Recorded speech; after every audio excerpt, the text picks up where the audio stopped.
Des drones dans le ciel, des gratte-ciel à chaque coin de rue, des néons scintillants, des robots de livraison qui filent à toute vitesse et des voitures autonomes qui glissent silencieusement dans la circulation.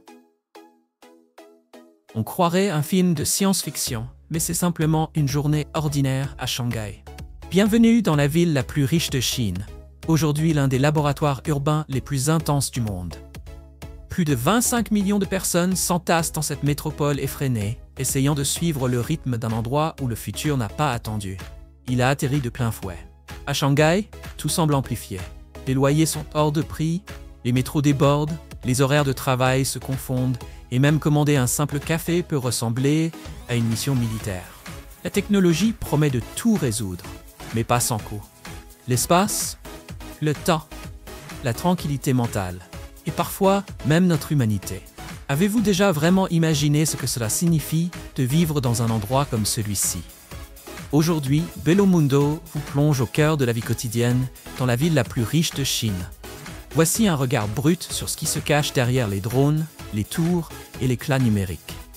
Des appartements de 8 mètres carrés au café livré en 15 minutes. Du confort ultramoderne à l'exclusion silencieuse de ceux que le progrès laisse sur le bas-côté. Car ici, le progrès ne ralentit jamais et n'attend personne. Numéro 1. Données géographiques et localisation. Shanghai se trouve sur la côte est de la Chine, face à la mer de Chine orientale. C'est la vitrine du pays, l'image que le monde associe à la Chine moderne. Mais derrière cette silhouette élégante se cache une immense ville chaotique, rapide, où tout semble se produire en même temps. D'abord, elle est gigantesque.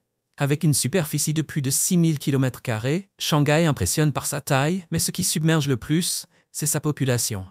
Plus de 25 millions de personnes entassées entre des gratte-ciel, de larges boulevards et des ruelles étroites. Ici, l'espace est un luxe rare. Le fleuve Huangpu coupe la ville en deux mondes bien distincts. D'un côté, Pudong, le quartier futuriste avec ses tours illuminées, ses drones et ses écrans géants, le visage numérique de Shanghai.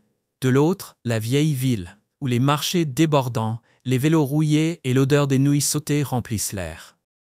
Le climat ne fait aucun cadeau non plus. En été, les températures atteignent 35 degrés Celsius, mais la chaleur étouffante les fait ressentir comme 40. En hiver, c'est 3 degrés, à 3 degrés, avec des vents marins glaciaux qui transpercent les os. Pourtant, Shanghai ne s'arrête jamais. Qu'il pleuve ou qu'il fasse chaud, la ville reste en mode turbo. Chaque quartier joue son rôle. Zone industrielle, pôle de mode, centre financier, enclave technologique et artistique, tous reliés par un réseau de transport tentaculaire et ininterrompu. Car une chose est certaine, Shanghai n'a pas été conçue pour le repos. Elle est faite pour avancer. Et chaque recoin est pensé pour que la machine tourne sans arrêt. Mais cela n'a pas toujours été ainsi. Numéro 2. Le quotidien dans la ville qui ne s'arrête jamais. Dès 5 heures du matin, Shanghai bourdonne déjà. Ce n'est pas de l'insomnie collective, c'est une question de survie. À cette heure, des millions de personnes entament une migration silencieuse, quittant des appartements exigus, traversant des rues bondées et luttant pour se frayer un chemin dans les longs couloirs du métro. Se lever tard signifie risquer de rater non seulement une réunion, mais peut-être toute sa journée. Cette scène se répète dans chaque quartier. Les lumières brillent aux fenêtres des immeubles entassés, la vapeur s'échappe des cuisines de fortune dans les ruelles, et les gens se brossent les dents d'une main tout en faisant défiler leur téléphone de l'autre.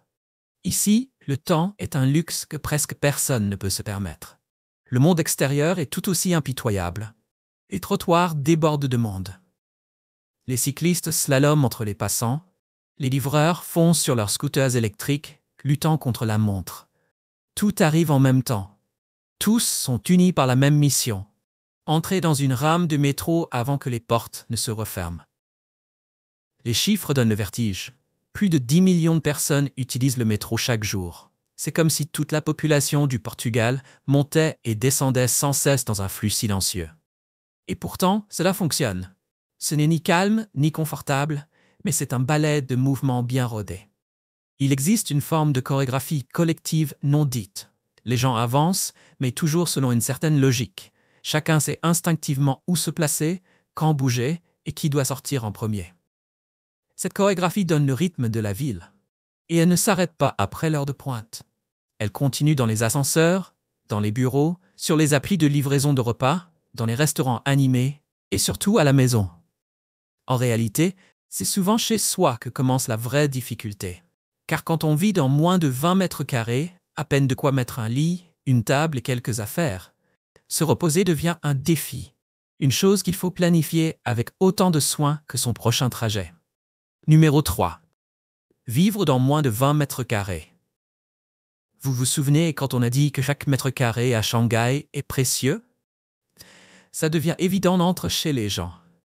Dans la majorité des quartiers, les logements exigus sont la norme. Près de 80% des appartements à faible revenu font moins de 20 mètres carrés. Certaines familles vivent à 3 ou 4 dans des espaces de 8, 10 ou 12 mètres carrés. Dans ces petits cubes, chaque élément doit avoir plusieurs fonctions.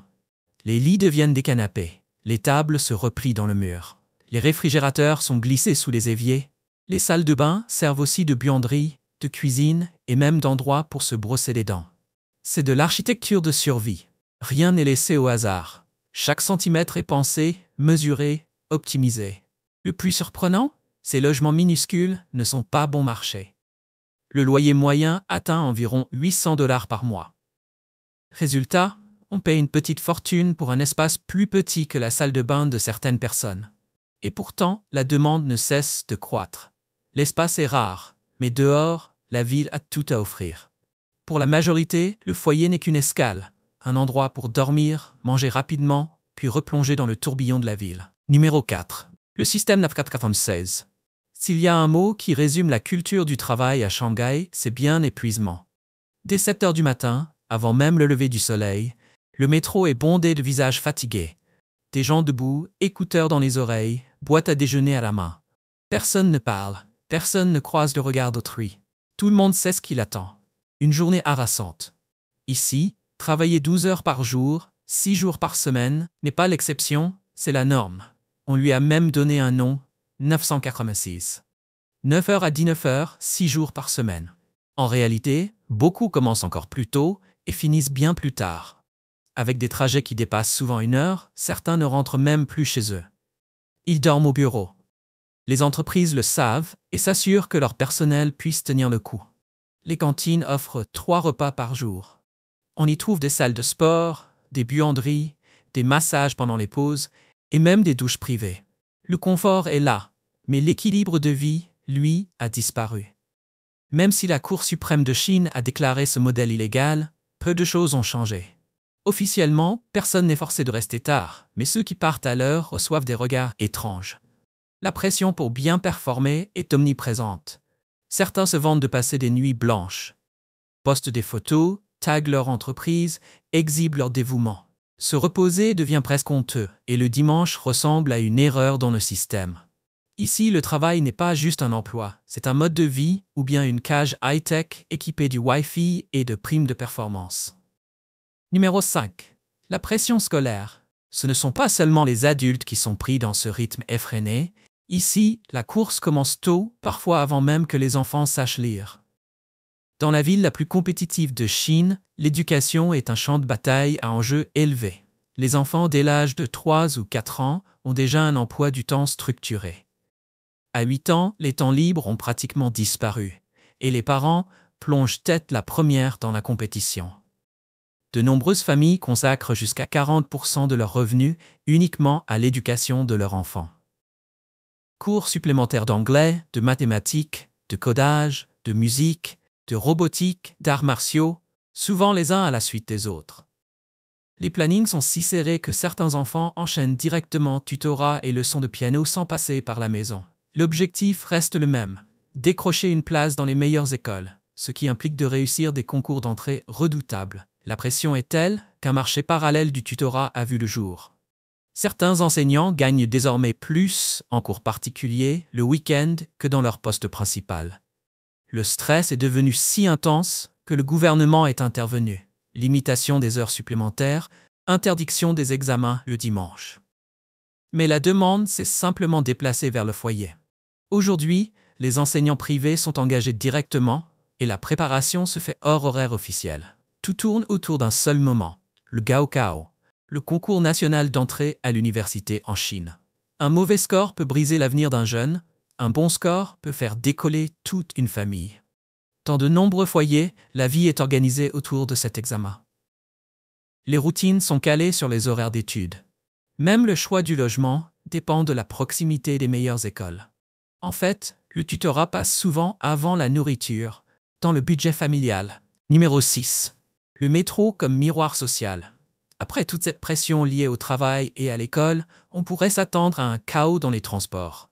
Mais c'est justement dans le métro que la ville révèle une autre facette, celle d'une organisation silencieuse.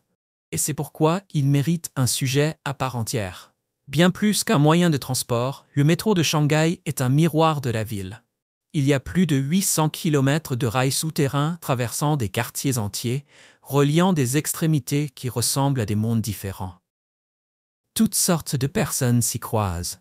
Des cadres en costume partagent l'espace avec des ouvriers en sueur, des étudiants avec d'énormes sacs à dos et des casques géants, des dames poussant des chariots remplis de courses. Et le plus impressionnant, c'est que tout le monde se respecte.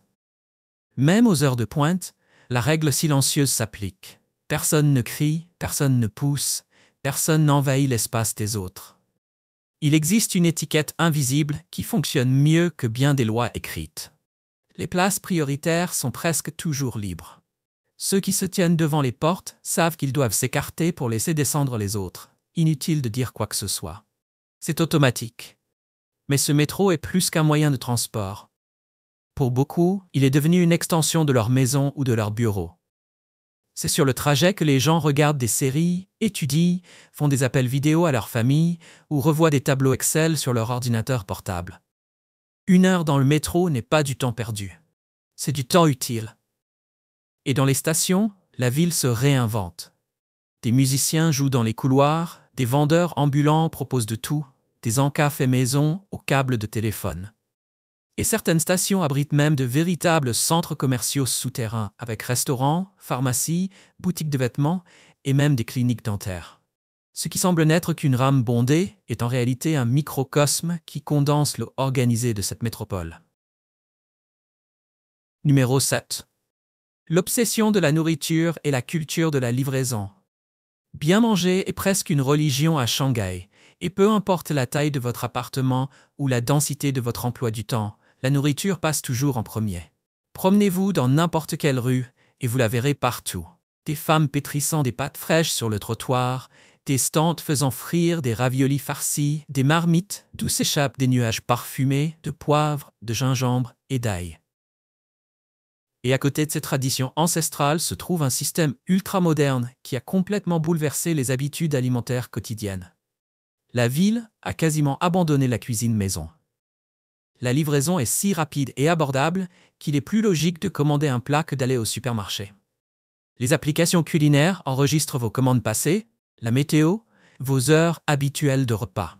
Certaines suggèrent même des plats adaptés à votre humeur ou, pour les femmes, à leur cycle menstruel.